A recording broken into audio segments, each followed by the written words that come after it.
Inicio de grabación. Entonces, teníamos estas dos lecturas pendientes. De hecho, ustedes ya habían entregado el cuestionario. Y si quieren, platicamos un poquito acerca de producción en equipo, como que las cuestiones más importantes. Y me dice alguno de ustedes qué le queda duda de esa lectura de Alchari Demseps, por qué creen que se encuentra dentro de esta parte que es el análisis transaccional de la empresa, el análisis de la empresa como un nexo de contratos. Este, ¿Quién me platica un poquito qué entendió de Alchan, qué se le dificultó? Y en función de eso vamos construyendo la sesión, chicos. ¿Quién es el valiente? Total. Ninguno sabemos, así que anímense.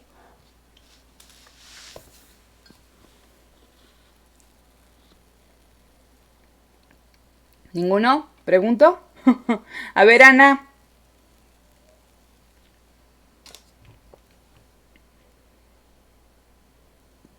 Hola, buenos días. Perdón por Hola. el ruido. No, aquí ando igual. Ajá, no te preocupes. Sí, me estoy abriendo mis cuestionarios. Ok. Es- ah,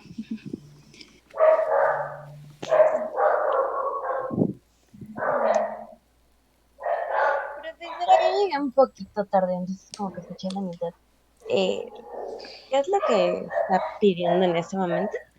Lo que les pedía era que si podían ustedes comentarme, ¿no? ¿Qué se les había dificultado al Chan? ¿Qué le habían entendido, ¿no? Y en función de eso, hola, Emilio, Daniel, hola, Monse, en función de eso, ¿no? ¿Qué dudas habían tenido para ir viendo cómo llevamos la clase, ¿no? Entonces, le preguntaba yo a Ana, eh, en esta cuestión del documento de Alchan y Demses que nos habla de la producción en equipo, para que empezáramos a revisar algunas de las preguntas que vienen ahí y en función de eso me van expresando si sí les queda claro o no les queda claro y para dar paso al documento de teoría de la agencia.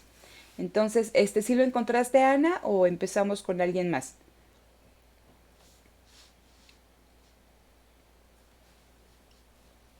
si quiere empezar con otro, es que está tardando en abrir la Ok, computadora. ok. ¿Quién me ayuda? A ver. Maestra, yo había tenido duda Ajá, y de hecho lo puse en un comentario privado cuando le mandé el cuestionario, ok, ajá, como para entenderle a toda la lectura, pero ahorita estaba viendo la presentación que ajá, usted subió ajá. y la verdad es que sí se esclarecieron bastantes dudas, pero sigo teniendo mucha duda en el papel del vigilante, Ajá, en el sentido de que pues también es costoso el hecho de que si no es el empresario, conocer las aptitudes y que si cumpla con un contrato también él o cómo estaría en ese caso que no fuera el empresario. ok, fíjense, cuando vemos al Chan y a Demsetz, estos autores nos dicen, a ver, en teoría, la interpretación tradicional de la empresa nos dice que la empresa existe porque al interior de la misma existen mecanismos ¿de qué tipo? A ver, existe un ejercicio de la autoridad o del poder, ¿no? O sea, que esa es la función de ser del empresario, dar órdenes, ¿no? Eh, Disciplinar, ¿no? Es que se me va la palabra, fíjense, se me fue la palabra. Bueno, trabajamos con eso, ¿no? Que da órdenes y disciplina, ¿no? Pero dicen los autores, a ver, ¿no? Si nosotros vemos o comparamos la empresa con el mercado, dice, pues realmente lo que puede hacer el empresario dentro de la empresa no es tan distinto de lo que puede hacerse en el mercado. Dice, lo único que puede hacer es o despedir, ¿no? O sea, un empresario, si no está conforme con lo que están realizando cada uno de los miembros o integrantes de la empresa, los puede despedir o bien los puede demandar, ¿no?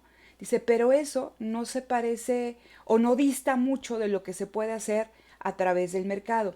Acuérdense que aquí nos están hablando de producciones especializadas, ¿sí?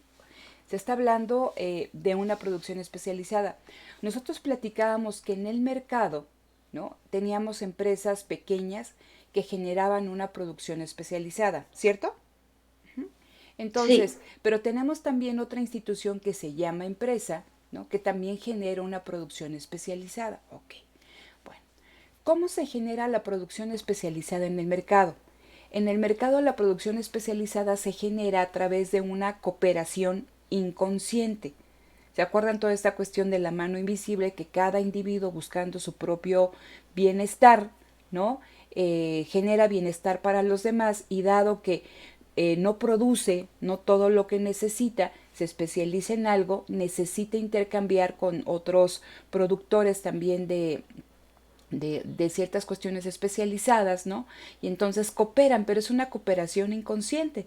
Y esa cooperación inconsciente, ¿no? Es la característica del mercado. Por eso los mercados tienen que ser libres, desregulados, etc., ¿no? Entonces, a través de esta cooperación inconsciente y de esa producción especializada que se da en el mercado, ¿no? Se genera la mejor asignación de los recursos. Pero entonces aparece algo que se llama empresa, que también va a generar una producción especializada y entonces se empiezan a preguntar estos autores, a ver, ¿qué ventaja tiene esta empresa, ¿no? Versus el mercado. Y entonces dice, quizá es porque al interior se dan órdenes, se disciplina y toda esta cuestión, ¿no? O sea, ese ejercicio de la autoridad. Y dicen nuestros autores, pues es que no es cierto.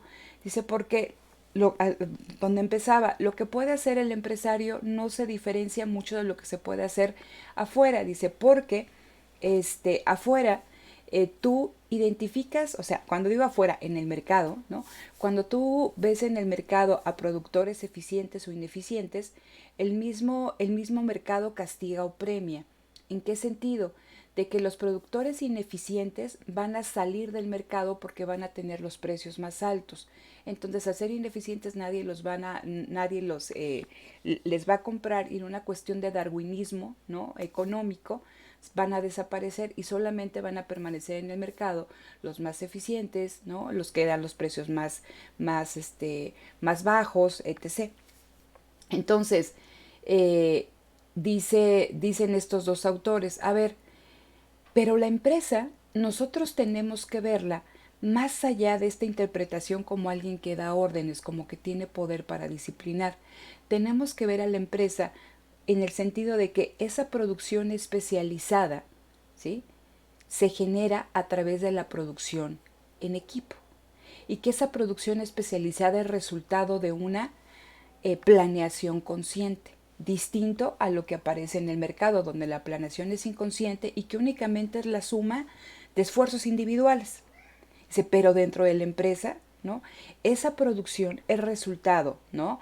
De no veamos simplemente como la adición de esfuerzos individuales, sino que se crean sinergias importantes, ¿no?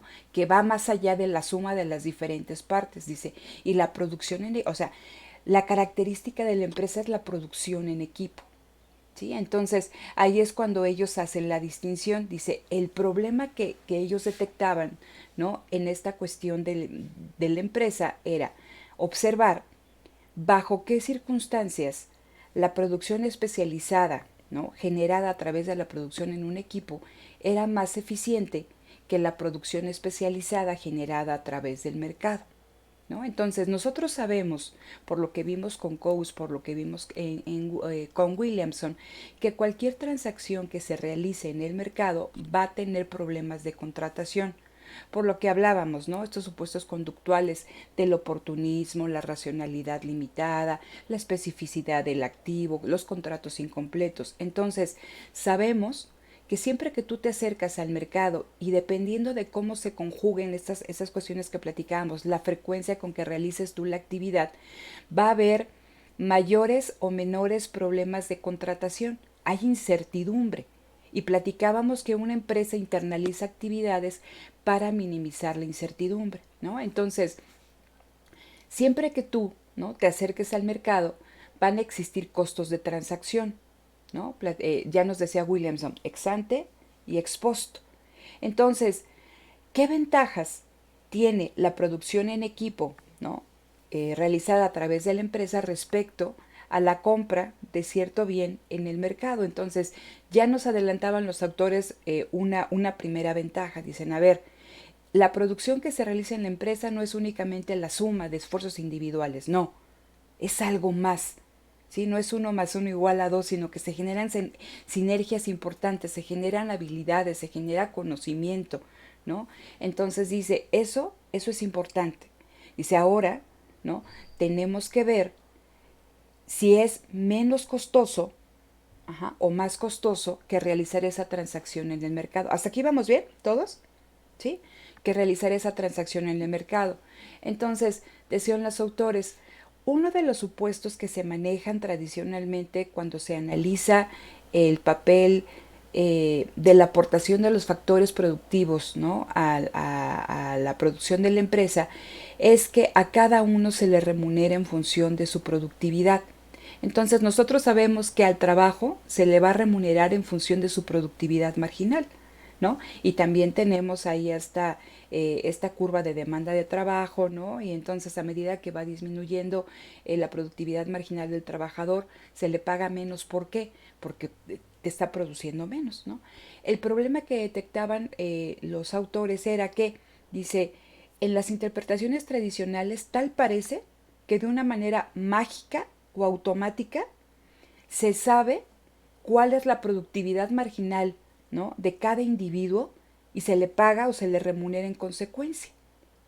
Dicen, si nosotros vemos producciones individuales, si yo veo, por ejemplo, cuántos cafés produce o elabora Daniela en una hora, pues yo creo que como es una producción individual, pues puedo ver su productividad.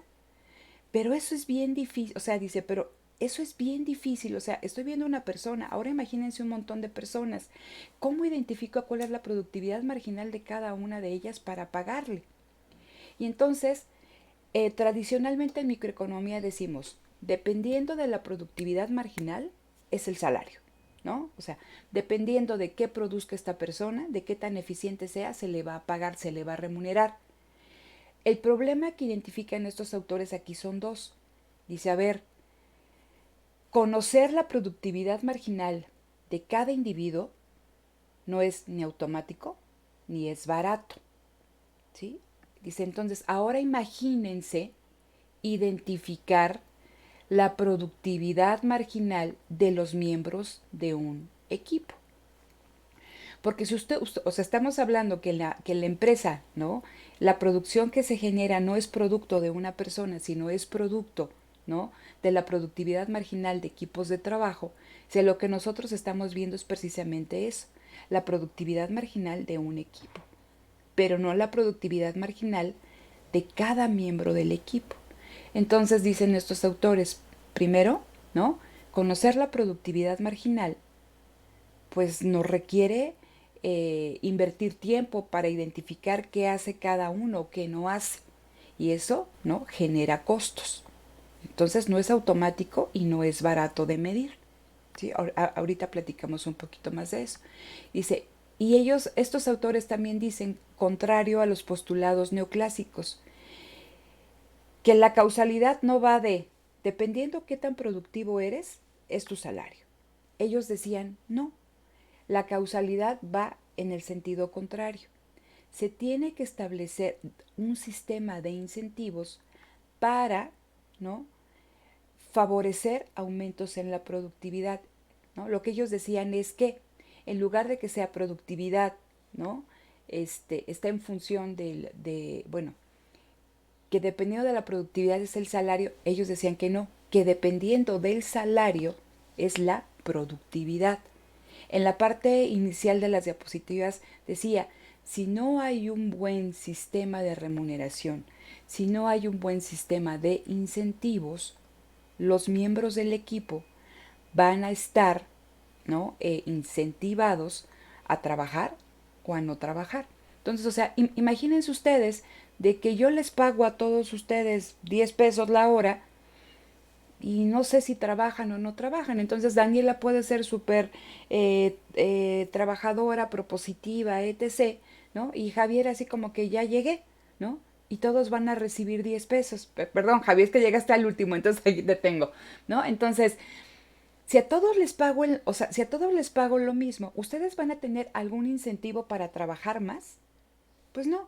Entonces, dice Alchani Dempsey, si nosotros queremos incentivar la productividad del equipo, lo que tenemos que hacer es establecer un buen sistema de remuneraciones, un buen sistema de incentivos, ¿no?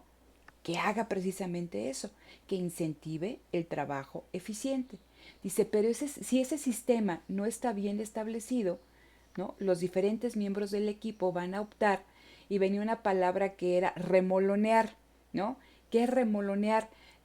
Es por efecto de las traducciones, ¿no? Es como un comportamiento deshonesto, ser flojos, ¿no? Es lo que platicábamos cuando Como posponer las cosas o no hacerlas bien, tal vez. exactamente, exactamente, ¿no? Platicábamos de cuando hay un trabajo en equipo y que unos trabajan, otros no, entonces son unos que están pero así súper aplicados y el que llegue y engargola, ¿no?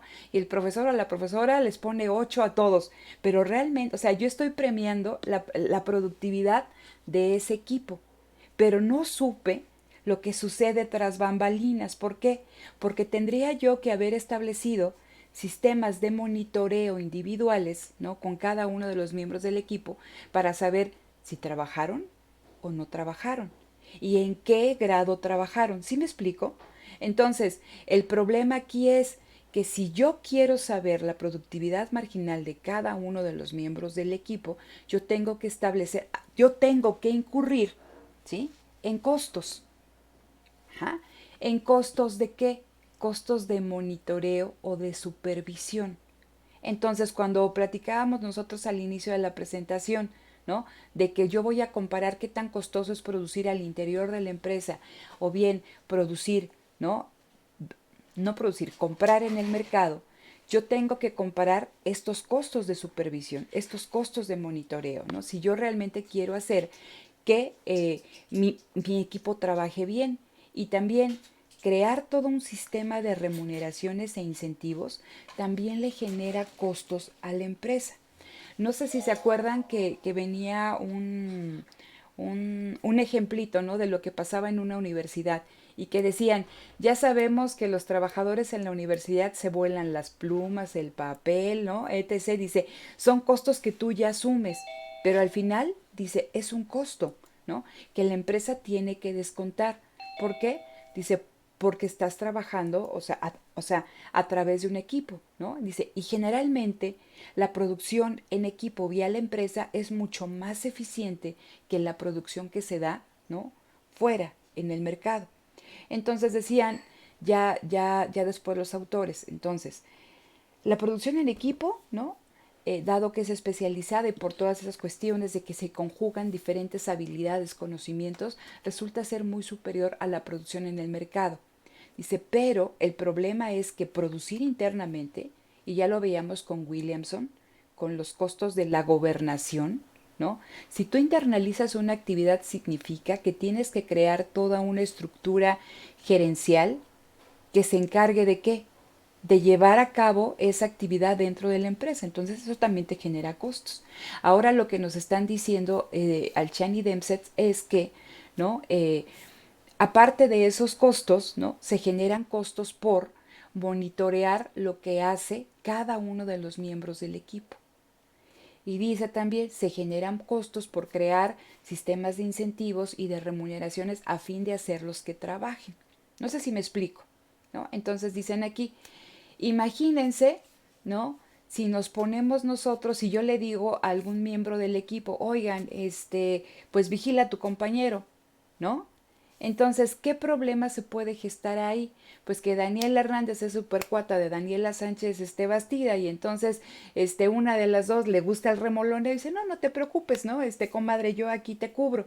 Entonces, la cuestión aquí es la siguiente, que cuando tú pones a alguien que esté vigilando o que esté supervisando lo que hace cada uno de los miembros del equipo, pero esa persona es miembro del equipo, pues se va a dar, va a ser que no haya como que un monitoreo muy efectivo, porque tú puedes cubrir al otro. Entonces, lo que mencionaban estos autores es que se tiene, ¿no?, que contratar a una persona ajena al equipo de trabajo que se especialice en funciones de supervisión, ¿no? O de monitoreo. Y esta persona va a ser el vigilante. Entonces, si yo les decía, a ver, entonces Daniela Sánchez va a ser la que va a estar vigilando a todo el grupo de teorías de la empresa, pues ella no está especializada en tareas de supervisión. Es un miembro del equipo, ¿no? Que va a ser va a tener una tarea adicional, pero no está especializada en eso. Entonces, por eso decían los autores, es necesario que se contrate a una persona ajena al miembro del equipo, especializada, ¿no? En estas cuestiones de supervisión, ¿no? Y esa persona está obligada a ¿qué? A estar viendo qué hace cada uno de los miembros del equipo, ¿no? A estar midiendo sus productividades marginales, ¿no? Está obligada a, eh, a estar haciendo cambios, ¿no? Entre los diferentes integrantes del equipo, porque decían que esta persona es muy importante, este vigilante, dice, es muy importante porque imagínense un imán, ¿no? Y todos ustedes, los miembros del equipo, van a estar, ¿no? En torno a esta persona, es el que los aglutina. Fíjense, aquí destacan la cuestión de la empresa como nexo de contratos. Entonces, esa persona, ¿sí? Va a establecer contratos con o va a asignar, va a firmar contratos con cada uno de los factores productivos, ¿no? Involucrados en el proceso de producción. Esa persona, ¿sí? Esa persona, ese vigilante, va a tener el poder, va a tener la discrecionalidad de ajustar, ¿no? De negociar con cada uno de los miembros del equipo los términos del contrato. Va a tener, ¿no? El poder, ¿no? De decidir si contrata a alguien más o despide a alguno de los miembros del equipo. Y eso no significa que el equipo se rompa. El equipo permanece. Entonces imaginen que despiden a uno de ustedes y no por eso se acabó la empresa, ¿no? Puede venir alguien más. Entonces, eh, esa persona, dicen, al estar especializada, o sea, se va a especializar y también esa persona puede ser corruptible. ¿De qué forma hacemos que esa persona, ¿no? Tenga el incentivo de realmente estar midiendo la productividad marginal de cada uno de ustedes, de estar renegociando los contratos, de estar restableciendo todas estas cláusulas de seguridad dentro de los contratos, de despedir, de contratar, ¿no? Es el elemento que cohesiona, de hacer cambios, ¿no? A ver, ahora Javier, tú estabas en tesorería, ahora te me vas a finanzas, ¿no? Entonces está haciendo todos estos juegos dentro de la empresa, ¿sí? Y dicen los autores, ¿de qué forma hacemos también que esta persona no se corrompa? Dice, bueno, le tenemos que dar, ¿no? Un premio, y ese premio es el famoso residual. Entonces, imagínense, dice, son las ganancias de la empresa. Dice, una vez que a las ganancias de la empresa le quitas, ¿no? Ellos no lo mencionan como tal. Dice, le quitas los costos de producción, le quitas, ¿no? Le restas los costos de monitoreo, te queda algo. Y ese algo, ¿no? Sería el premio, ese residual sería el premio a la persona que está encargada de tener esta función de vigilante. Mencionaba al Chani Demset, si esa persona, ¿no? Ese vigilante es el empresario es el que tiene el derecho sobre el residual, ¿sí? Una vez, o sea, de las ganancias que genere la producción en equipo, se restan los costos de producción, se restan los costos de monitoreo y lo que resta, o sea, y el resultante, ese residual, es el premio, ¿no? Por estarse dedicando a funciones de supervisión. Entonces, dice el autor, ¿no? Bueno, dicen los autores, más más que ver a la empresa como alguien que da órdenes, ¿no? No. La empresa es un lugar donde se gesta una producción en equipo y donde hay una persona, en este caso el empresario, que está aglutinando, que está continuamente renegociando, que está haciendo una planeación consciente, ¿no? Para llevar a buen término esta producción en equipo, ¿no? también lo que nos dicen los autores, tanto si esta producción se realiza en el mercado como si se realiza dentro de la empresa, te genera costos. Pero ahora nosotros nos hablan de costos de monitoreo o de supervisión.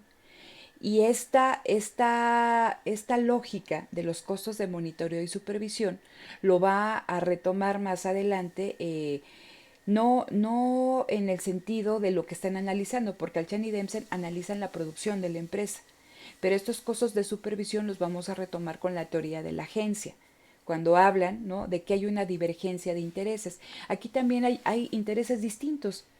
Cada uno de los miembros puede tener intereses distintos. Entonces, imagínense su trabajo en equipo. Hay 5 personas que realmente están interesadas en aprender y entregar un buen trabajo, ¿no? Sí, se va a ver reflejado en su calificación, eso es obvio, pero puede haber 2, 3 personas, pues que si pasan bien, si no pasan bien, o sea, que les da lo mismo cómo entregan, si entregan, etc. Entonces, eso es un problema, ¿sí? ¿Por qué? Porque ustedes, los que sí trabajen, ¿no?, van a tener que asumir los costos de los que no están trabajando. Entonces, dice, hay costos. Entonces, si nosotros queremos alinear estos intereses que son distintos, tenemos que invertir en costos de monitoreo y en costos que impliquen dar mejores remuneraciones. Y aquí cuando estamos hablando de incentivo, chicos, también puede haber esas cuestiones de castigo. A ver, entonces, Javier, si tú no me dices de qué parte a qué parte hiciste el trabajo y que tus compañeros me digan si realmente trabajaste o no a través de un reporte, puede haber un castigo. Pero si no hay un castigo, si en la empresa, ¿no?, tú sabes que te van a pagar lo mismo, hagas lo que hagas, pues no te vas a esforzar, ¿no? Y dice, y vas a remolonear. No sé si me explico, chicos. Sí, sí, sí. ¿Sí? ¿Hay algo que Todo les sí. quede? Ajá. ¿Hay alguna cuestión del cuestionario que les quede A duda? mí a mí me queda un poco de duda, por ejemplo, cuando se pregunta cómo se logra una producción eficiente Ajá. y una asignación de salario eficiente. O sea, ¿es a través de este vigilante o es imposible que existen estos costos de monitoreo y motivación y Fíjate. todo eso? Ok, Carla. Nosotros tenemos que entender, y eso se resalta creo que en la presentación de teoría de la agencia, que cuando ustedes ven teoría del productor, ¿no?, en micro, siempre estamos hablando de una cuestión de maximización. Entonces decimos, ¿no?, cuando estamos hablando de eficiencia, que estamos llegando a un óptimo, ¿no? Entonces, lo que no lo dicen, pero está implícito tanto en lo que habla Alchan y Demsetz, es que debido a la existencia de este oportunismo, de este remoloneo, de que a veces los esquemas de incentivos están eh, mal diseñados, que la productividad marginal no se conoce de forma automática y que no es barata, ¿sí?, la empresa tiene que incurrir en costos y esos costos hacen de que no alcances tu óptimo, sino que alcances un subóptimo, ¿no? ¿Por qué? Porque si fuera el óptimo es que no te costara que supieras, ¿cómo se llama? Inmediatamente cuál es la productividad marginal de cada uno de los miembros del equipo, cuál es su aportación. Pero dado que no lo sabes y dado que tienes que gastar para saberlo, ¿no?, y que tienes que crear todo un esquema de incentivos y de remuneraciones y etc., ¿no?, entonces eso te genera costos y va a dar como resultado que no llegues al óptimo, sino que llegues a un subóptimo. Pero entonces, en esta cuestión de lo que tú preguntabas, Carla, ¿no?, de una producción, la producción eficiente, ¿no?, y los salarios que realmente incentiven, ¿no?, una productividad marginal favorable, ¿no?, que se va a ver reflejada en esa producción eficiente, deriva de la función del vigilante, ¿no? Deriva de que se monitoree, ¿no?, lo que hace cada uno de estos miembros del equipo. ¿Por qué? Porque es lo que les comentaba. Nosotros sabemos que en función de la productividad, qué tan productiva sea Daniela, yo le pago, ¿no? Pero aquí decimos, híjole, ¿cómo sabemos qué tan productivo es Javier, Carla, Montserrat, Daniela, Lisette, Victoria? Híjole, pues no sé. Entonces, ¿qué tengo que hacer? ¿No? ¿No? Dentro de estas personas que nombré puede haber personas que sí les interese trabajar, pero puede haber otras que les guste flojear. ¿Cómo lo sé? Lo tengo que descubrir. Entonces dicen, a ver, primero pues me va a costar descubrirlo, pero también yo puedo tratar de alinear intereses diciendo, a ver, al que más produzca, o sea, los salarios más altos se van a dar a quien más produzca. Los castigos se van a dar a los que menos produzcan. O sea, tú ya sientas las reglas del juego y en función de eso vas a tener una respuesta. ¿Sí me explico? ¿No? Y entonces lo que me dicen ellos es que, ¿no? Tú tienes, si tú estableces un buen sistema de remuneraciones y un buen sistema de incentivos, vas a tener el resultado que tú estás buscando. De otra forma, si hay un mal sistema de incentivos y un mal sistema de remuneraciones, te da lo mismo trabajar o no trabajar. Al fin me pagan, ¿no? Me da lo mismo aportar o no aportar. Al fin el 8 o el 10 va a ser para todos, ¿no? Yo ya sé que son las más estudiosas, entonces yo nada más ahí como que pongo mi nombre y voy en gargolo, ¿no? Voy a tener 10. Pero si hay un buen esquema de remuneraciones e incentivos, ¿no? Desde un principio, entonces los resultados, los comportamientos de los miembros no van a ser, o sea, totalmente oportunistas y te vas a poner a chambear porque de otra forma te pueden correr. Pero ¿quién establece ese sistema de remuneraciones y incentivos? Pues alguien, ¿no? En este caso el empresario, ¿no? Este vigilante que se va a especializar en ese tipo de actividades. Por eso dices el premio, el residual es el premio a toda esta labor, ¿sí? Y dice, si no fuera, en este caso, el empresario, entonces, ¿no? De esa ganancia, bueno, una parte sería para el empresario y otra parte sería para el vigilante. Pero aquí nos dicen, ¿no? Al final estos dos autores, si el vigilante es el empresario, ¿no? Pues él tiene todo el derecho a hacerse de este premio por estar haciendo todo esto. No sé si me expliqué, Carla. Sí, profesora, entonces, o sea, sí se puede hacer una, o sea, como para ver si entendí, Ajá. sí se puede lograr una producción eficiente en equipo si se tiene un buen sistema de monitoreo y incentivos, Sí, ¿cierto?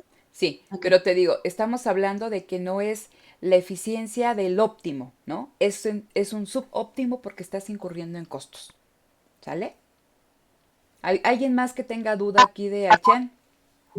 Maestra, yo también tenía dudas en la parte justa en la que Ajá. usted hablaba de que se contrata por aparte al vigilante. Ajá. Es cuando se refiere que la competencia a la competencia de mercado, como también una forma de regular, más bien de tener observada al equipo. Y otra es, creo ni siquiera la contesté en mi cuestionario, no me quedó clara Ajá. la definición de empresa por parte de los autores. Sé que no están, toman creo que la empresa, la concepción de ay, se me fue el autor.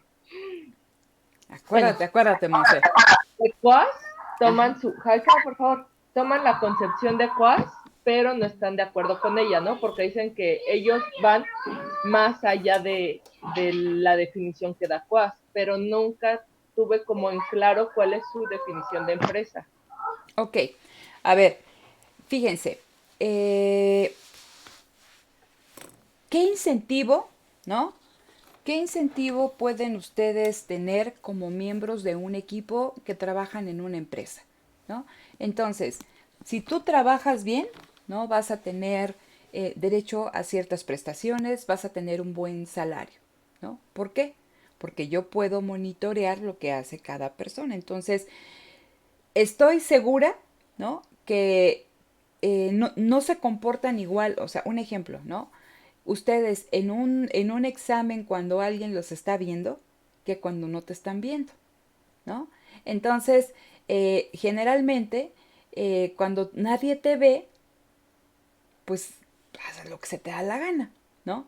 Pero cuando alguien te ve, bueno, ni volteas y estás así con tu lápiz y, ¿no? O sea, estás pero sumamente interesado en tu examen.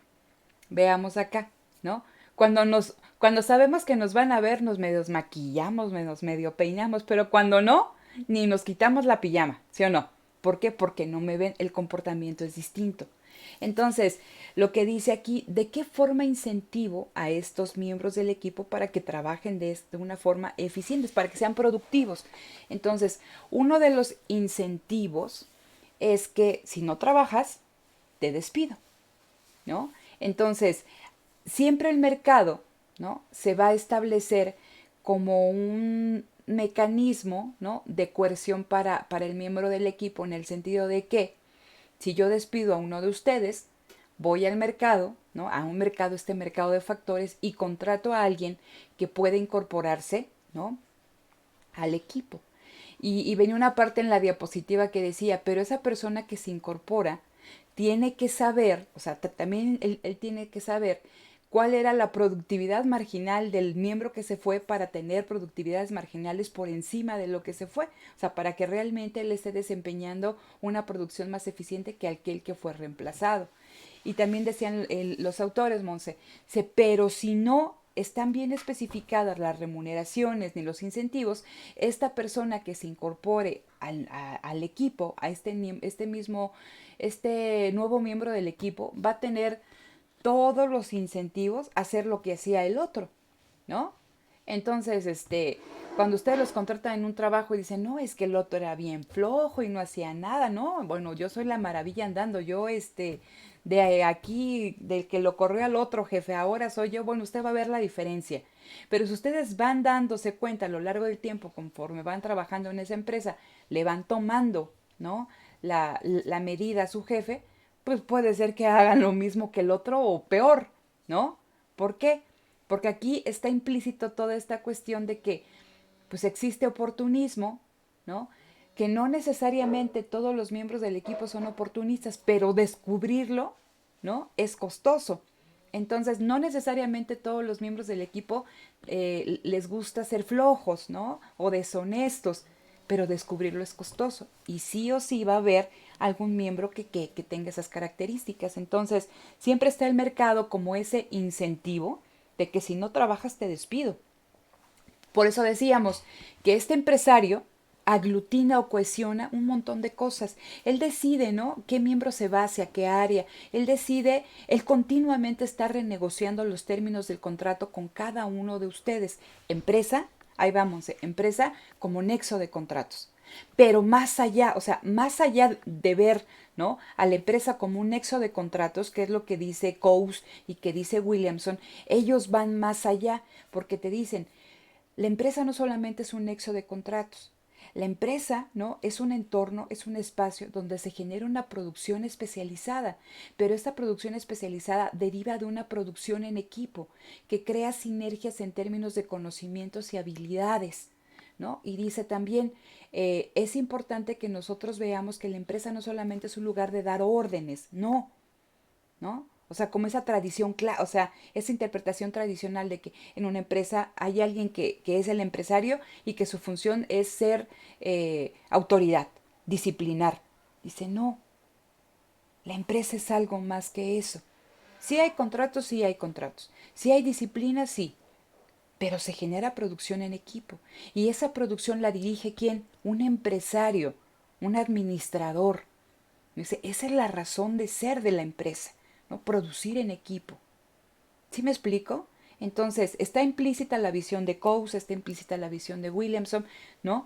Pero lo que se habla en esta cuestión es que sea que se produzca en el mercado o sea que se produzca dentro de la empresa, se van a incurrir en costos, ¿no? Costos de monitoreo, costos de supervisión, costos de establecer el esquema de incentivos, de remuneraciones, y afuera son costos de transacción. Y siempre que tú haces este juego de la balanza, ¿no? Tienes que conocer los diferentes costos. No sé si queda un poquito más claro. Sí, totalmente, sí. ¿Sí? Gracias. ¿Alguien más, Sí. chicos? ¿Alguna cuestión que no les quede clara de este documento del Chan y de Demsets? ¿No? Profesora, bueno, Ajá, dime. había tenido la pregunta número 7 del cuestionario que dice, ¿de qué manera se puede lograr que los miembros del equipo trabajen en forma eficiente y sean justamente recompensados? Sería como lo que ya hemos estado hablando, ¿no? Mediante la implementación de un vigilante que se encargue de revisar la productividad marginal de cada uno de los integrantes del equipo, ¿no? Exactamente, ¿no? O sea, sí, o sea, si tú quieres saber eh, si tú quieres recompensar justamente lo que hace alguien, no puedes poner como cuestiones genéricas, ¿no? Sino que tú sí tienes que establecer esta cuestión. A ver, ¿qué está haciendo Daniela? Entonces, si Daniela está produciendo más, ¿no? Versus Carla, Daniela tiene que ser más recompensada. Y si hay un buen sistema de recompensas, puede que Daniela, ¿no? Se incentive más y produzca más. Y que Carla, ¿no? Al ver esto de que ya no reciben lo mismo, pues se ve incentivada a producir como lo hace Daniela, porque de otra forma la pueden despedir y si se alinea sus intereses a los objetivos de la empresa, ¿no? Y produce como Daniela, pues le pagan más. Entonces, ese es el balance, ¿no? Pero si no existe eso, pues cada quien hace lo que quiere. Al fin que les digo, me van a pagar lo mismo, me van a dar los mismos incentivos, me van a dar todo si hago o no hago, ¿no? Porque nadie me ve. Pero hay que incurrir en costos de monitoreo, ¿no? O sea, sí. Entonces, sí es lo que tú me comentabas, ¿no? Si tú quieres tener una producción eficiente y una remuneración, tienes que medir, ¿no? De hecho, decían una pregunta, ¿no? ¿Qué se le tiene que pedir a la empresa? ¿No? ¿Cuál es la obligación de la empresa? Medir, ¿no? Eso es lo que tiene que hacer, medir. De otra forma, no sabes ni qué sucede, ¿no? ¿Alguna otra duda de esta, chicos? Por Maestra, ejemplo, yo otra vez. Ay, perdón, Dani, tú. A ver, Daniel y luego Monse. A ver, vas, Daniel. por ejemplo, este tipo de monitoreo se podría hacer la comparación más o menos con las auditorías que hay en las empresas o, por ejemplo, también en las empresas que si pasas cierto límite te dan como bonos o si tienes una queja te quitan tu incentivo o cosas de ese tipo. Sí, aquí no lo usaban explícitamente de auditorías, pero fíjate, te, te pongo un ejemplo cercano. A ver si no me escuchan porque andan por acá. Pero tengo un conocido, ¿no? Que le consiguieron un trabajo en una empresa que se dedicaban a cuestiones importaban ropa de China, ¿no? Y aquí únicamente reetiquetaban y las vendían en sus tiendas, ¿no? Ok. Entonces, le consiguieron un trabajo a esta persona eh, y entra a este lugar donde él es administrador. Entonces entran y lo contratan, pero le dicen muy claramente los dueños, tú no tienes que tener ningún contacto con todos los demás miembros del equipo, porque ellos sospechaban que se estaban robando cosas, que no estaban trabajando, etc. ¿No? Entonces, tú vas a ser nuestros ojos, fíjense, vas a ser nuestros ojos aquí en la empresa. No, pues que sí, ¿no? Pero entonces, pues esta persona, han visto a los administradores ahí en la UAM, ¿no? Que ahí están y se abrazan y hacen juegos y rallies, todo lo demás. Bueno, mi hermana es administradora también, ¿eh? Y de la UAM, entonces siempre este, le hago cierta burla, ¿no? Entonces, esta persona pues empezó a platicar con el policía y empezó para acá y les hablaba y todo lo demás, ¿no? Entonces cuando se dieron cuenta, pues le llamaron la atención, ¿no? Porque él no tenía que confraternizar con todos los demás trabajadores, porque él era esa función, era ese vigilante, ese era ese miembro externo, ¿no? Y él, al final renunció, pues porque en la universidad eso no le habían enseñado, pues ahí todos somos amigos, ¿no? O sea, pero, pero es eso, ¿no? O sea, tú contratas a una persona para que tenga esa cuestión de vigilancia. Porque si tú empiezas a confraternizar y dicen, corres el riesgo de que si eres amigo del vigilante, pero del vigilante de la puerta, ¿no? Pues ya entonces puedes entrar en contubernio o en corrupción con esta persona y ya también tú seguir esas prácticas deshonestas, ¿no? Que se estaban dando entre ese miembro del equipo. A ti te mandaron para vigilar y tu salario, ¿no? Era ese premio, o te pueden dar un premio adicional al vigilante, pues para que realmente cumplas, ¿no? Es lo que se ve mucho en esta cuestión de la seguridad pública, que decimos, ¿cómo queremos tener una buena seguridad si los policías están muy mal pagados? Entonces, si tú tienes un cuerpo policíaco muy mal pagado, pues se presta a la corrupción. ¿Qué tenemos que hacer? Pues pagarle vida a nuestros policías. ¿Para qué? ¿No? Para que si tú lo cachas en una movida, ¿no? Realmente lo que pierdas y le duela. por prestaciones, por todo lo demás, pero tú tienes una policía en que ganan súper poquito, que le tienen que pasar al comandante si quieren tener una arma o si quieren tener una camioneta y que tienen que comprar su uniforme. Entonces dicen, pues son más proclives ¿a qué? A tener un comportamiento oportunista y deshonesto. Pero si tú estableces un buen sistema de remuneraciones y incentivos para esos autores, tu comportamiento va a ser distinto. No sé si me explico. Pero sí, va en esta cuestión. El que ya cuando nos hablan de auditorías y todas estas cuestiones, es en el documento ahí de gobierno corporativo, ¿no? Que ahí ya entra esto de las auditorías. En ese documento no, pero sí, o sea, serían formas de medir un comportamiento, ¿no? Formas de saber. Pero fíjate, ¿qué está haciendo en este caso un equipo? Pero aquí lo que nos dicen, tienes que ver cuál es la productividad de cada miembro del equipo, ¿no? Individual, ¿no? ¿Qué aporta cada persona a la producción? ¿Sí? Sí, sí, Emilia. ¿Sí? Sí, muchas gracias. Ok, ahora sí, Monse, dime.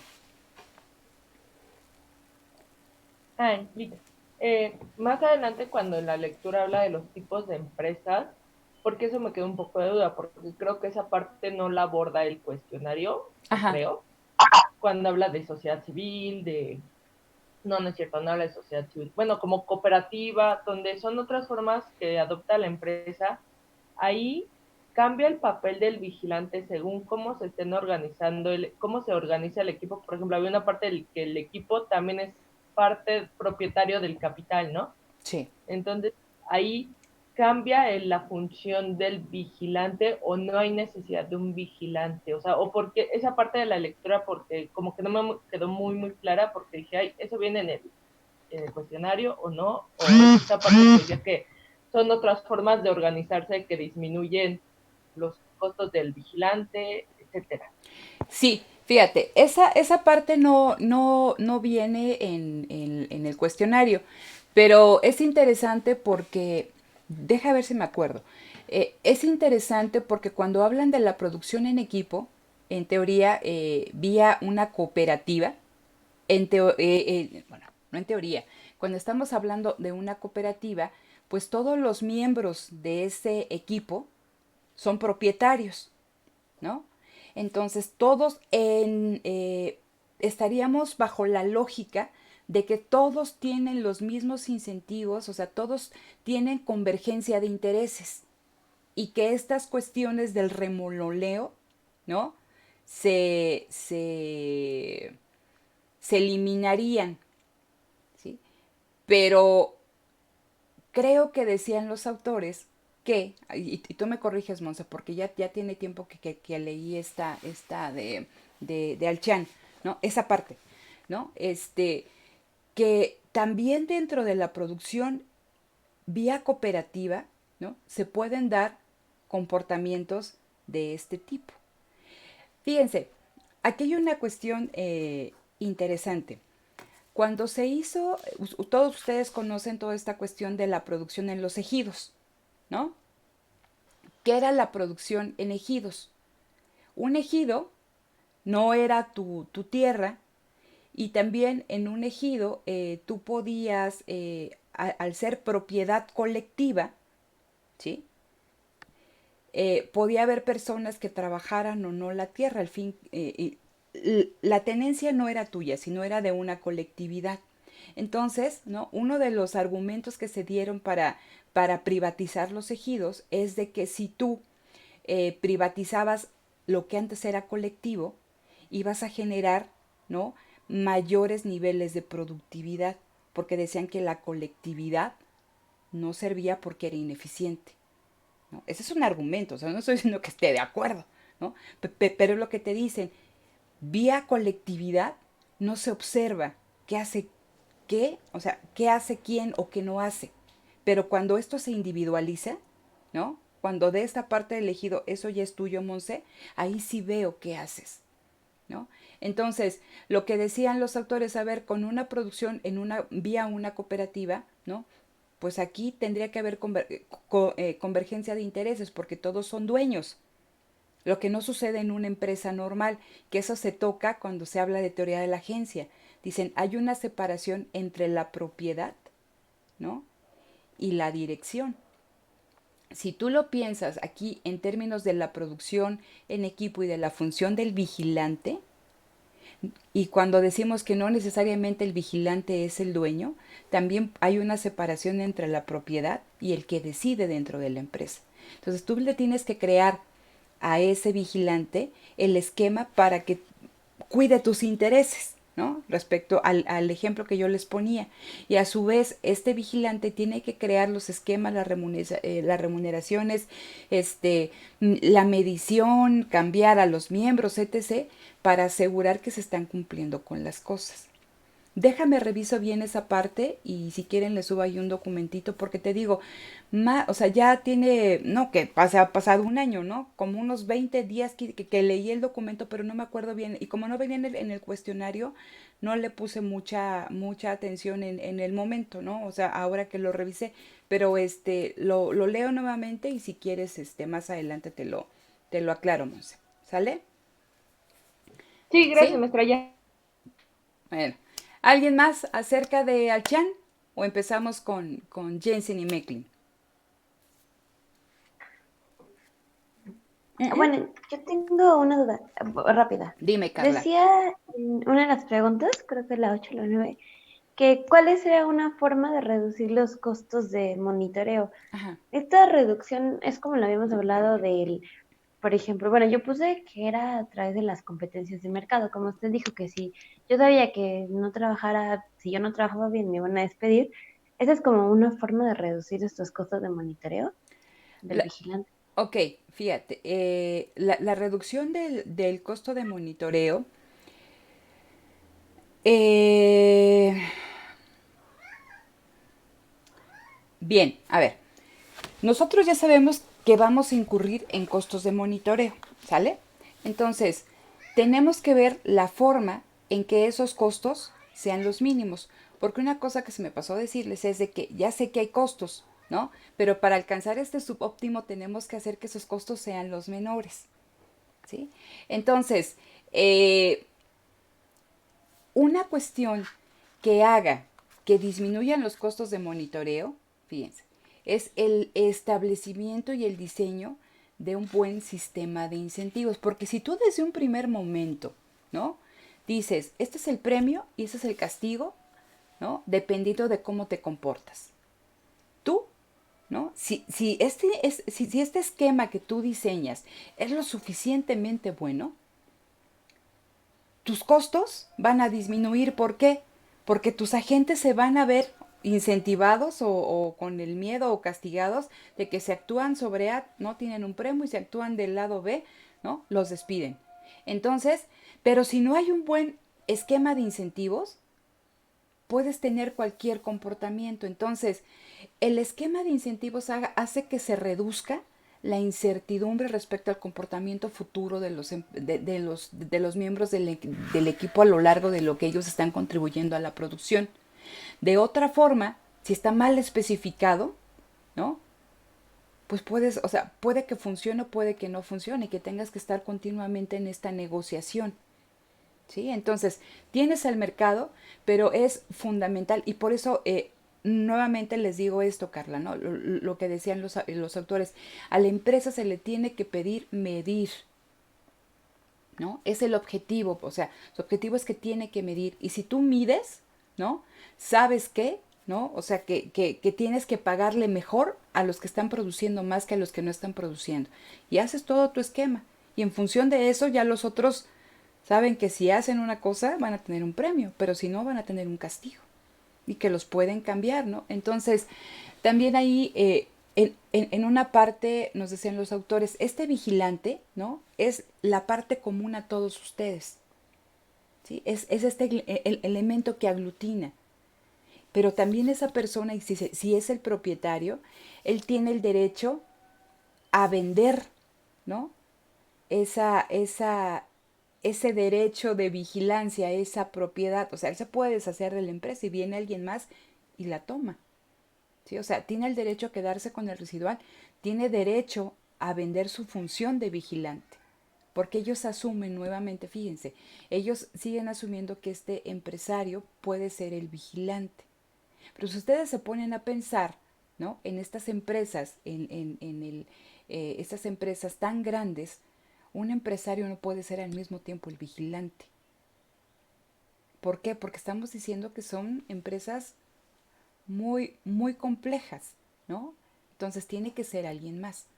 Pero aquí ya aquí ya vienen los problemas de agencia, porque hay una separación entre la propiedad y el control de la empresa, ¿sí?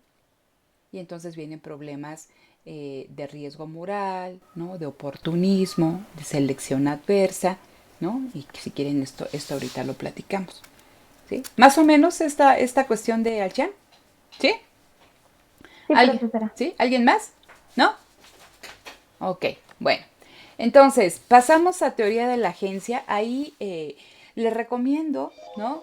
Si no han podido revisarlo, les recomiendo que vean primero la presentación de Jensen y Mecklin y posteriormente vean el trabajo de Galo, ¿no? De gobierno corporativo. ¿Por qué?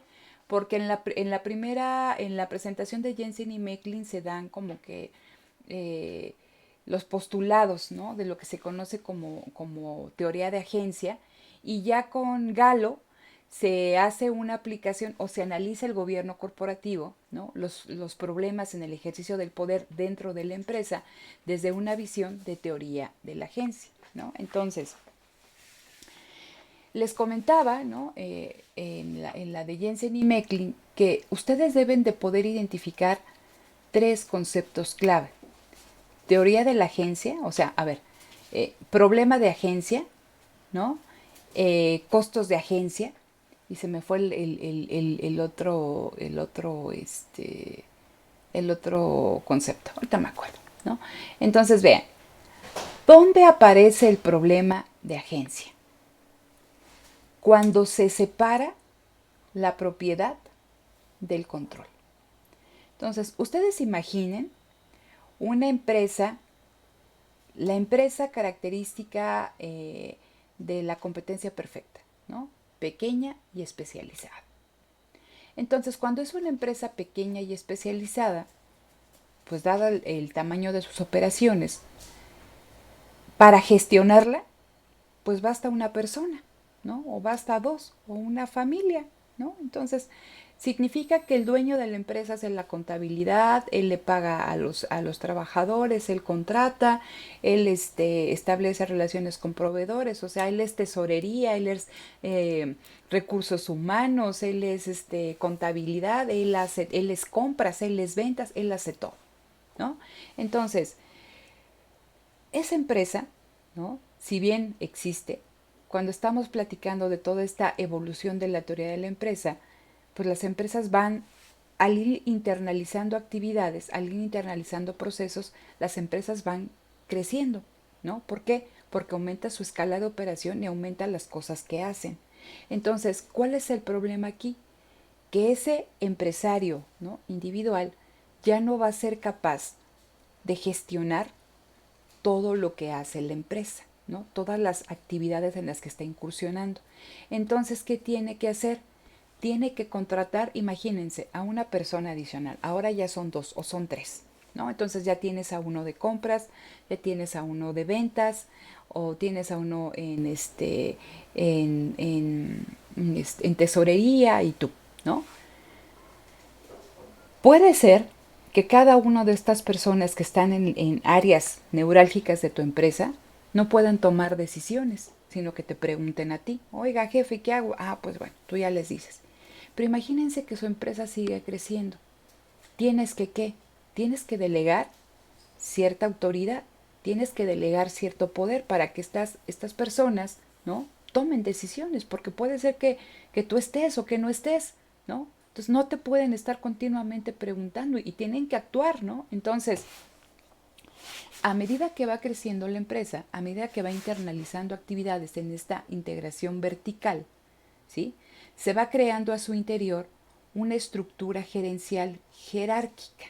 Entonces tenemos al CEO, ¿no? al presidente ejecutivo, y luego sigue una serie de directivos, los más importantes, y luego sigue otra serie de directivos, ¿no? Entonces se hace una escala, o sea, es una pirámide, ¿no?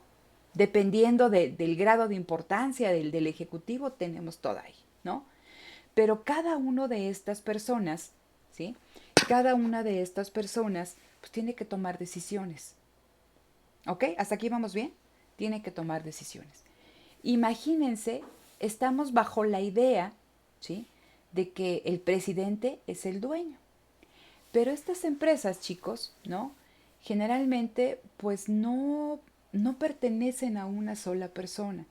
Las empresas que nosotros estamos acostumbrados a ver, ¿no? En las Ford, General Motors, Hyundai, Samsung, etc., ¿no? Y todas las empresas que ustedes quieren, ¿no? Pues ya no son empresas familiares. Aquí en México tenemos muchas empresas familiares. Hay otro tipo de gobierno corporativo.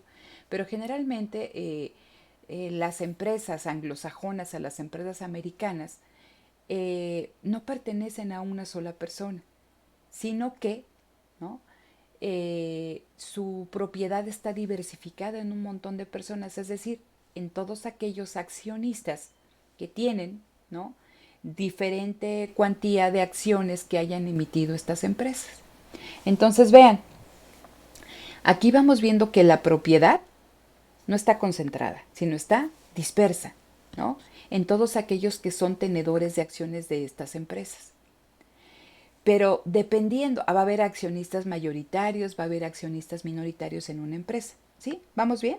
Entonces, pero los accionistas mayoritarios y minoritarios no son los que gestionan la empresa en su día a día. ¿Quién lo hace? Pues toda una estructura gerencial, ¿sí? Toda una estructura de directivos liderados, ¿no? Por un CEO, por un presidente ejecutivo. Entonces, el problema aquí es, ¿no? El problema de agencia se gesta o surge cuando se separa la propiedad de la dirección de la empresa. ¿Por qué? Porque se asume, ¿no? Que los individuos son oportunistas y que dado que tú le das todo el poder o le das el control de la toma de decisión para lo que ellos quieran, ¿no? Todos estos directivos pueden buscar su propio interés haciendo uso de los activos de la empresa, de sus flujos financieros. Entonces dicen, va a haber una divergencia de intereses entre lo que quieren los propietarios y lo que quieren los administradores. Ya después, o sea, ahorita simplemente entiendan esto, ¿no? Ya después platicaremos de todo lo que está detrás de esta cuestión de la teoría de la agencia, ¿no? Entonces, por aquí me dicen, los administradores, los directivos, pueden ser deshonestos y pueden buscar su propio interés, ¿no? ¿Utilizando qué? Los activos de la empresa o la riqueza de la empresa. Pueden tratar de, ¿no? Beneficiarse. Entonces, en la lógica esto no tendría que ser, ¿no? Porque tendrían que caminar todos, o sea, bajo un mismo sendero que es maximizar el valor de la empresa, ¿no? Entonces, dice Jensen y Mecklin, ¿no? Se presenta el problema de agencia. ¿De qué forma estos directivos pueden querer beneficiarse? Pues a ver, ¿no? Entonces, me pongo chofer, llego a trabajar a las 11, utilizo el flujo de efectivo de la empresa para viáticos, me voy a comer a los mejores restaurantes, ¿no? Tengo el seguro de gastos médicos mayores más alto, ¿no? Entonces dice, hacen uso, ¿no? De ventajas, ¿no? Para sí, ¿no? Se dan, o sea, se tratan a cuerpo de reyes, ¿no? Dice, aquí estaríamos enfrentando un comportamiento deshonesto, un comportamiento oportunista que está drenando las riquezas, ¿no? El flujo financiero de la empresa. ¿Y de qué otra forma estos empresarios pueden ser oportunistas? Dado que el dinero no es tuyo, puede ser muy propenso al riesgo. Puedes incurrir en proyectos de inversión muy riesgosos. Y si pierdes, pues te corren, ¿no? Dice, pero los demás son los dueños, ¿no? Entonces, híjole, o sea, al tener un ejercicio de las cosas tan discrecional, ¿no? Es un riesgo muy importante para los dueños. Porque ustedes imagínense, ¿no? Vamos a verlos así. Los contratan ustedes para que gestionen una empresa. Ustedes trabajan en la empresa, están en el día a día en la empresa, saben qué funciona, qué no funciona, etc., ¿no? Cuando llega el dueño y les dicen, oye, ¿no? ¿Cómo te fue? Ah, ¿le dicen todo exactamente? No. Puede haber cosas que les conviene decir, otras cosas que no les conviene decir y que se lo callan, ¿no? ¿Por qué? Porque esa información a ustedes les da poder. Entonces dicen, hay asimetrías de información entre lo que saben estos directivos y lo que saben los propietarios. Y a veces esa información es tan especializada, ¿no? Que a pesar de que se la des al propietario, ¿no? Hay racionalidad limitada, porque tú sabes exactamente lo que estás haciendo. Pero el otro dice, híjole, pues me está diciendo tal, tal, tal, a tal. Le tendría yo que invertir que conocer cuestiones bien específicas, ¿no? Entonces, este problema, o sea, el problema de agencia, ¿no? Regreso a que se da cuando se separa la propiedad, ¿no? Y la dirección de la empresa. Se cede ese control. Entonces, va a haber problemas porque el agente, ¿no? Al asumirse oportunista, va a tratar de buscar su beneficio personal. ¿Qué tienen que hacer los propietarios? Los propietarios, nuevamente, tienen que establecer esquemas de incentivos, ¿no? Esquemas de remuneración, de manera, ¿no? Que hagan que este agente, este administrador, sus intereses converjan con los de los propietarios. Y entonces, ¿qué haces? Dices, a ver, Carla, entonces tú eres administradora de la empresa. Si tú, ¿no? Valorizas, si crees el valor del mercado de la empresa en el mercado, ¿no? Y eso como lo veo, un aumento en el precio de las acciones, ¿no? Yo te voy a dar a ti como premio, ¿no? Cierta remuneración, pero también te voy a dar como premio que tú también seas accionista, ¿no? Entonces, si tú ya como administrador tienes un paquete de acciones importante, a ti vas a estar incentivada ¿a qué? A que el precio de la acción sea alto, ¿no? Porque tú también eres accionista. Entonces se establecen estos tipos de esquemas, tanto monetarios como no monetarios, ¿no? O a ver, entonces, si tú haces esto, te voy a dar, vas a tener un departamento ahí en Manhattan, vas a tener una casa en Francia, o sea, ¿no? Son parte, ¿no? Pero tú tienes que caminar en concordancia con lo que quieren este principal, ¿no? Pero, o sea, llegamos a lo que ya platicábamos con Demsetz, ¿no? Se alcanza un subóptimo. ¿Por qué? Porque se están generando costos, los costos de agencia, ¿no? Entonces, los costos de agencia derivan de qué? De establecer este esquema de incentivos, este esquema de remuneraciones y también de un costo de monitoreo. Porque si tú realmente quieres hacer, o sea, quieres identificar qué hace el agente, pues también tienes que monitorearlo, que es lo que me platicaba aquí o me preguntaba aquí Daniel, ¿no? En el sentido de que puede haber, ¿no? Un departamento que te haga auditorías internas. Puedes contratar a empresas de consultoría que te hagan auditorías externas, ¿sí? Entonces, pero no necesariamente, chicos, eso te asegura que el problema de agencia no esté presente. ¿Lo va a minimizar? Sí. Vas a tratar tú también de minimizar los costos de agencia. En el documento de Galo, y por eso es interesante, él nos hablaba de un buen gobierno corporativo. Fíjense, una de las críticas que se le hace a la teoría de la agencia de Jensen y Meklin es de que únicamente identificamos a dos grupos de intereses dentro de la empresa, el principal y el agente, o sea, los dueños y quienes la gestionan. Pero no son todos los grupos, ¿no? Los stakeholders, se le conoce, ¿no? Todos los grupos de interés que existen en una empresa. Un grupo de interés importante son los trabajadores. Ustedes no crean que al trabajador pues, le interesa saber si va a haber empresa donde trabajar o no. Otros grupos de intereses también están fuera de la empresa y son los proveedores, son los clientes, ¿no? Es el público en general, y decía los sindicatos, ¿no? Los bancos, ¿no? Entonces, hay muchos grupos de interés en torno al funcionamiento de una empresa. La teoría de la agencia únicamente hace una distinción, ¿no? De que hay dos grupos. Los que apoquinan dinero, o sea, los accionistas o los bancos, ¿no? Y quienes gestionan la empresa. Entonces, el objetivo del administrador, ¿no? Tiene que ser maximizar el valor de la empresa en el mercado. ¿Y esto qué es?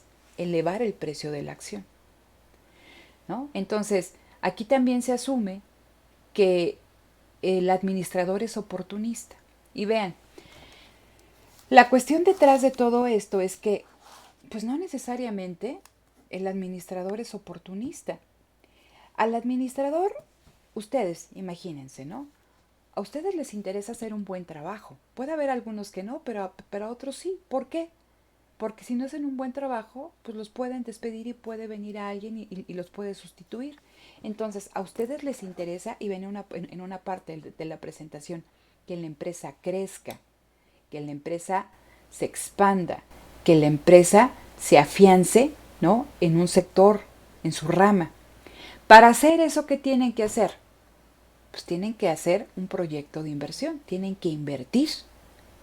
Pero invertir implica ¿qué, chicos? Invertir implica, ¿no? Que tienen que gastar. Y dicen, ¿cómo financio un proyecto de inversión? Dice, a ver, recursos propios. Si son recursos propios, eso significa que de las utilidades que se generen en un año, yo tengo que tener un porcentaje de utilidades retenidas. ¿Sale? Entonces, si ustedes iban a ganar 100 pesos, pues les retengo 50 y les doy 50. Eso no les conviene a los accionistas. ¿Por qué? Porque cuando tú tienes una acción, ¿no? Tú no tienes una, o sea, había un documento de Keynes que decía que una empresa es como un matrimonio, ¿no? Porque tú tienes una empresa viéndola en un futuro largo, o sea, en el largo plazo, de que la empresa permanezca mucho tiempo, ¿sí? Entonces, cuando tú te casas, no estás pensando en divorciarte, sino estás pensando en que tu matrimonio dure de menos 6 meses, ¿no? Entonces dices, bueno, que dure mi matrimonio. Pero cuando tienes una acción, no estás pensando en que tienes tu acción de Telmex o de Telefónica o de, no sé, de Hewlett Packard para guardarla en el colchón y dársela a tu nieto o a tu bisnieto. No, tú tienes una acción porque estás esperando que esa acción se valorice lo suficiente para venderla, ¿no? Entonces, aquí los accionistas, ¿no? Y les decía, se tiene que hacer la diferenciación y que no se hace aquí, ¿no? Entre accionistas mayoritarios y minoritarios. A ellos les interesa que el precio de la acción sea alto. Pero si tú incurres en un proyecto, o sea, si tú decides, ¿sabes qué? La mitad va a ser tus utilidades y la otra mitad te la voy a retener, ¿no? Entonces, eso hace que no recibas todo lo que tú estabas esperando recibir. Vamos a platicar un poquito más adelante cómo se penaliza eso, ¿no? Pero entonces dicen, bueno, si las utilidades, si un proyecto se financia con utilidades, o sea, con recursos propios, dice, bueno, pues no existe tanto el problema de agencia. Dice, pero ¿qué pasa si este proyecto de inversión se financia vía préstamos bancarios o vía la emisión de otras acciones? Dice, entonces son recursos ajenos. Dice, y dado que son recursos ajenos, ¿no?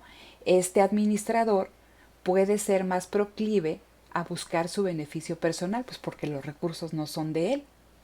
Dice, entonces eso es muy riesgoso. ¿Por qué? ¿No? Dice, eso es muy riesgoso porque si tú le pides al banco, ¿no? Y si tu negocio sale bien, de tus ganancias descuentas lo que le vas a pagar al banco y lo demás es para ti. Pero si no le puedes pagar al banco, ¿no? Dice, aquí hay un problema. ¿Por qué? Porque puede ser que el banco, ¿no? Pueda absorber la empresa o ponga a un miembro, a un funcionario del banco dentro del consejo de administración. ¿Para qué? Pero para que esté vigilando, ¿no? En este caso al CEO y a todos los directivos más importantes, para que ahora sí, ¿no? En teoría, ¿no? Cumplan lo que realmente tenían que haber hecho y que el banco se asegure de que van a estar en capacidad de que le puedan pagar, ¿sí? Ahora también aquí me hablan de que si esto se hace a través de la emisión de acciones, imagínense que en esta empresa nosotros somos 13 accionistas, ¿no? Hay 7 accionistas mayoritarios y los otros son minoritarios. Si yo quiero financiar un proyecto de inversión a través de la emisión de acciones, significa que voy a emitir más acciones, es decir, que va a haber más accionistas. Entonces, no solamente van a ser 13, sino van a ser 26. ¿Y qué le pasa a la propiedad? Se va a dispersar, ¿no? Porque acuérdense que cuando tienes una acción, ¿no? Tú eres propietario de esa empresa, en esa partecita. Y tú, ¿no? Absorbes pérdidas, pero también tienes ganancias. Pero entonces, a medida, si el financiamiento de proyectos de inversión se hace a través de la emisión accionaria, la propiedad se va dispersando. Entonces, si nosotros, ¿no? Si éramos 13, pues estábamos interesados en ir viendo qué hacía los administradores. Si ahora son 26, híjole, ¿no? Significa que nosotros 26, ¿no? Tenemos que incurrir en costos para ver qué están haciendo cada uno de los directivos que se encargan del día a día de la empresa. Y no a todos les conviene. ¿Por qué? Porque va a haber accionistas mayoritarios, imagínense que tengan un montón de acciones, pero va a haber otros que tengan poquitas. Y para aquellos que tengan esas poquitas les va a ser más costoso que para los otros, ¿sí? Entonces vean, siempre comprobar qué está haciendo, ¿no? O qué están haciendo los directivos, ¿no? Dice, resulta costoso para los principales o para el principal. Dice, en ese sentido, dice, es muy importante el monitoreo, ¿no? Para reducir el problema de agencia. Cuando viene esta lectura de Galo, y a mí me gustó porque nos hablaban de un buen gobierno corporativo. Y en un buen gobierno corporativo nos dicen que, pues, los directivos tienen que actuar, ¿no? Su actuación debe de buscar el beneficio de todos aquellos grupos, ¿no? Que tienen intereses en el funcionamiento de la empresa. Y se establecen, ¿no? Las auditorías internas y externas. ¿Y por qué se puso tan de moda toda esta cuestión del gobierno corporativo? Hubo un caso muy sonado en los 2000, el caso de Enron, ¿no? Entonces, esta empresa, fíjense, si ustedes veían el precio de las acciones, creo que fue en 2000 o 2001, ¿no? Antes de que fuera la crisis, si ustedes veían los informes de la empresa y el precio de la acción, estaba altísimo y veían, bueno, era una empresa súper exitosa, ¿no?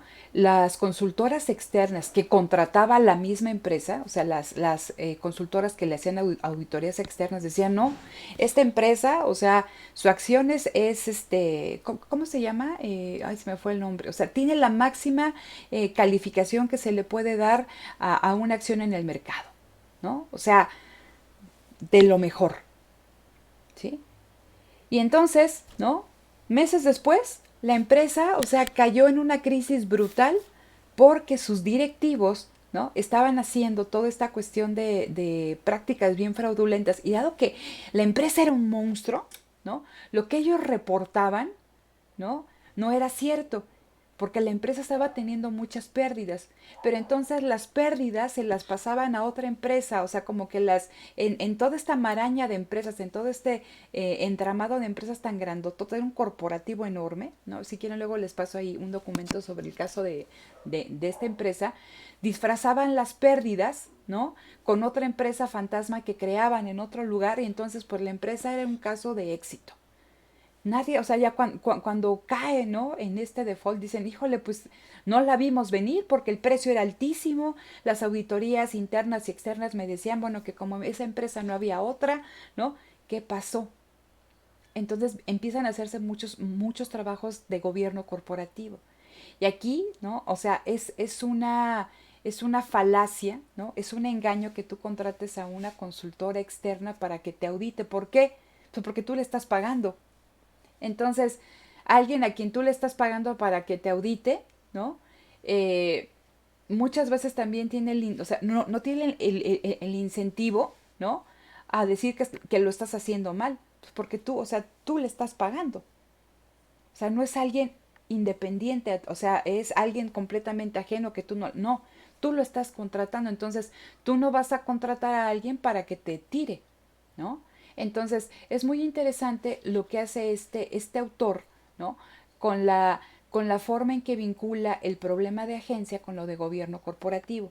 Entonces, fíjense, yo les pido por favor que revisen bien primero a Jensen y Mecklin y luego el de Galo. Y si quieren, porque ahorita ya son 11:23 y ahorita tengo clase con los de micro. Entonces, si quieren, podemos vernos mañana, si tienen tiempo, ¿no? Y cerramos esta cuestión y ya para que tengan como que ya mejores bases para hacer su examen el sábado, ¿no? Entonces, mañana nos podemos ver pues, si quieren a las 8:30, ¿no? Para que sea, o a esta hora les queda bien. Sí, a esta hora, bueno, al menos a mí me queda Bueno, bien. nos vemos mañana a las 10, nada más para retomar algunas cuestiones que no les queden claro, ¿no? Pero les digo, vean primero la de Jensen y Mecklin, después vemos la de Galo y ya, o sea, cerramos dudas y ya para que ustedes puedan hacer su examen, ¿no? Pero Ok. más o menos, o sea, les digo, es que se me va un concepto.